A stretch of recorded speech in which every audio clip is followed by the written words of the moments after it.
আসসালামু আলাইকুম দর্শক, স্বাগত জানাচ্ছি রয়্যাল বাংলা টিভির সংবাদে। এখন দেখবেন বিস্তারিত সংবাদ।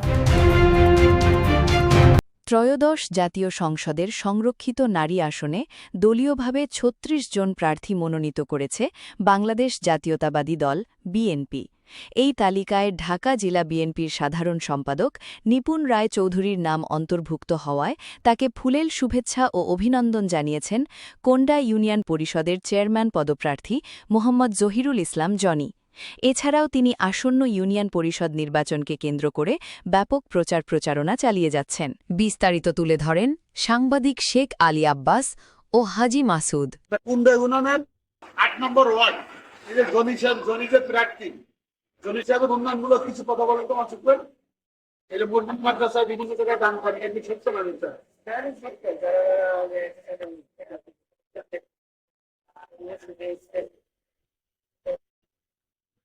আমি তো দেখি মাঝে মাঝে দলের জন্য, দলের যে জায়গায়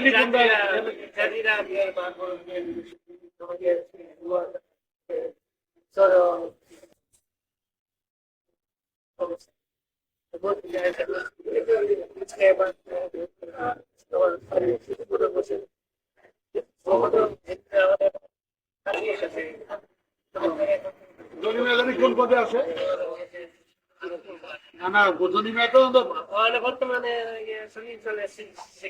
সাধারণ সম্পাদক, সাধারণ সম্পাদক দাদা দীপন দাস সাথে তো ভালো সম্পর্ক। বলছি ভাই কতটুকু জানেন?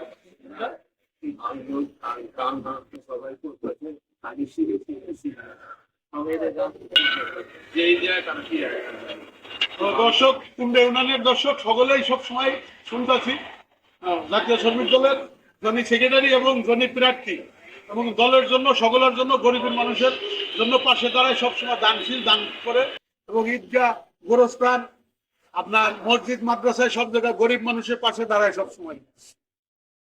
সাধারণ মানুষের মধ্যে তার জনপ্রিয়তা এবং দলের প্রতি নিবেদিত প্রাণ ভূমিকা তাকে আলোচনার কেন্দ্রবিন্দুতে নিয়ে এসেছে।